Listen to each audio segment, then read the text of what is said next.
Welcome to This Explainer. Today, we're going to fundamentally shift how you look at governments, law and order, and organized crime.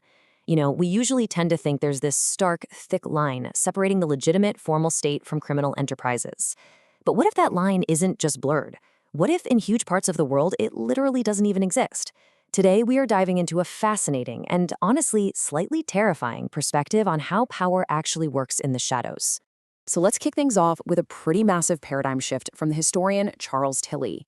He famously made the argument that the modern state, especially if you look back at how Europe formed, essentially started out as a highly successful, formalized protection racket.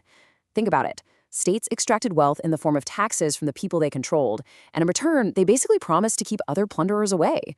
So if you strip away all that fancy veneer of legal legitimacy, war-making and state-making look an awful lot like organized crime.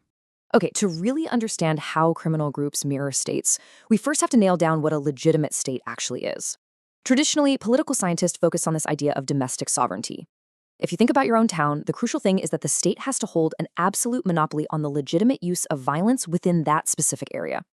That is literally why we pay taxes for the police and the military, to enforce the laws and give us protection. But what happens when a state can't, or maybe just won't, maintain that monopoly? Well, here is where it gets incredibly fascinating. Just look at how directly statecraft mirrors criminal action. When we zoom in on areas of limited statehood, cartels and mafias aren't just out there breaking the law, they are actively becoming the law. Where a legitimate state collects taxes, a cartel collects extortion. Where a state uses police and military, a cartel deploys sicarios and armed gangs.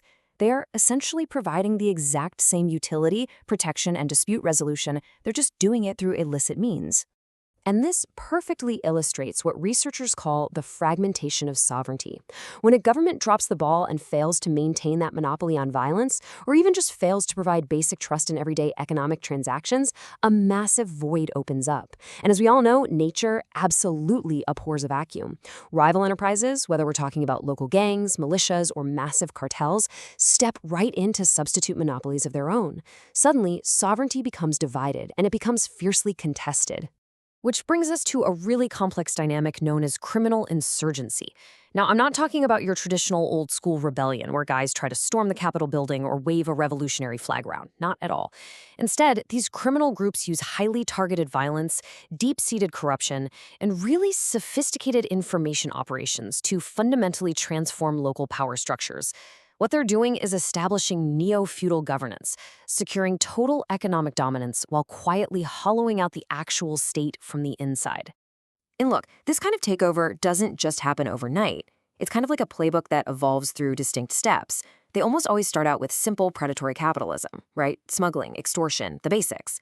But to protect those illicit markets, they have to move to step 2, which is territorial control. Once they actually hold the territory, they quickly realize that pure violence is super expensive and usually counterproductive. So they shift to step 3, actually providing social goods to the people. And that ultimately entrenches them in step 4, which is full-blown shadow governance. They become the de facto authority. You actually saw this primitive state building happen in real time during the COVID-19 pandemic. While formal governments were scrambling and struggling, criminal armed groups just completely filled the void. In parts of Colombia, Brazil, Mexico, and other places, groups like remnants of the FARC, the ELN, and local gangs governed millions of people by strictly enforcing public health rules. I mean, they literally enforced curfews, controlled medical supply prices, and even exiled people they suspected of testing positive. They handed out humanitarian aid while enforcing social distancing, but they did it at the barrel of a gun. It was a visceral, real-world demonstration of shadow governance in action. But how on earth do they finance this massive shadow state? Well, beyond the obvious drug trafficking, they rely incredibly heavily on extortion. In several regions, these forced payments are chillingly referred to in local slang as vaccines. When a criminal network establishes total control over an area, this vaccine functions exactly like a state's taxation system. The community pays the cartel, and in return, the cartel promises them protection from everyday street crime and, perhaps more importantly, protection from the cartel itself. Now, to really solidify their legitimacy and win the information war on the ground, these groups heavily cultivate what's known as narco-cultura, because it's not enough just to be feared, right? You want to be respected, maybe even revered by the locals. So through TikToks, music, and social media propaganda, cartels rebrand themselves as noble social bandits. They frame themselves as the true protectors of the community, stepping up to fill the massive gaps left by a corrupt or totally absent formal government. This kind of cultural modification is absolutely vital for criminal insurgents. Now, if we push this to the absolute most extreme end of the spectrum, we get what is called the terror non-state. Think of groups like ISIS in Iraq and Syria. Unlike a cartel that might actually prefer to stay somewhat hidden in the shadows of the economy, a terror non-state violently and completely supplants the existing state. They capture vast amounts of territory, completely nullify the sovereign rights of the citizens, and systematically enforce their own rigid legal philosophies. They're often implementing centuries-old rules through incredibly harsh, unforgiving internal security measures. But look, shadow governance isn't always this explosive, heavily armed overthrow. Actually, a lot of times it is something much quieter and much more deeply embedded. The Sicilians refer to it as the sistema del potere, or the system of power. In places ranging from Russia to Japan to the United States, organized crime plays a massive, yet often completely invisible role in how economies and governments actually function on a regular, day-to-day basis. And this introduces the critical, overarching concept that ties all of this stuff together: parapolitics. It basically suggests that we need to stop looking at the state as a single, unified actor. Instead, there's a huge fragmentation going on. Substatist entities, whether we're talking about mafias, cartels, or even semi-autonomous intelligence agencies and secret societies, exert genuine functions of governance. But rather than destroying the formal state, they exist in a parallel, often deeply symbiotic relationship with it. Political scientist Judith Chubb describes this dynamic perfectly. She calls it an organic interpenetration, which is a fancy way of saying the mafia isn't just some external enemy out there shooting at the police. It actually reaches directly inside the state apparatus with a very subtle web of friends of friends. It's a calculated, deeply rooted alliance with the ruling cliques. So, how do these collusive agreements actually work in practice? Well, it is a highly profitable two-way street. Organized crime ensures political support. They will literally supply blocks of votes and maintain social order for specific politicians. And in return, the politicians repay the favor. The mafia receives highly favorable management of lucrative public contracts, they siphon off public expenditures and subsidies, and crucially, they get a shield of protection against local law enforcement. And here is the real kicker. It's not just failing or weak governments that do this. Even internationally recognized, highly powerful states rely on what's called systemic clandestinity. State security and intelligence organizations frequently use criminal groups as proxies.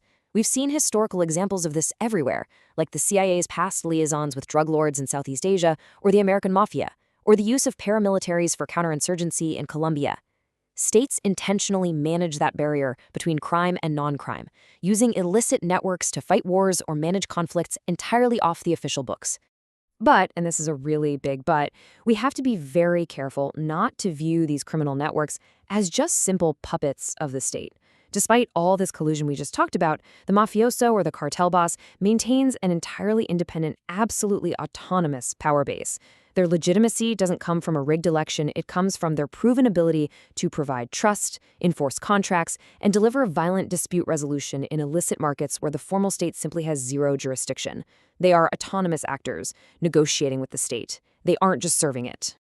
Zooming out for a second, as global financial flows accelerate and our world gets wildly more interconnected, we're transitioning into a market state reality.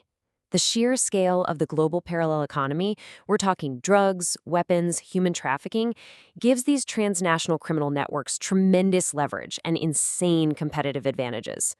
Groups like the Italian mafias, Mexican cartels, and MS-13 are empowered to challenge traditional national sovereignty on a truly global scale. Ultimately, this culmination of shadow governance, parapolitics, and immense economic leverage creates what experts term criminal sovereignty. This is a completely new hybrid form of authority.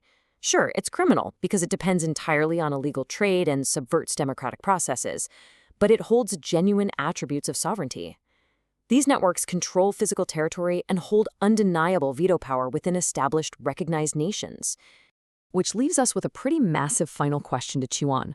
We've seen just how terrifyingly thin the line between a legitimate state and a criminal protection racket can actually be. So, if these shadow networks can successfully tax populations, provide social goods, enforce order, and negotiate as equals with formal governments, does the future of global governance belong to the light of transparent democracy or to the complex, parallel systems operating deep in the shadows? Thanks for joining me on this explainer, and keep questioning the structures of power around you.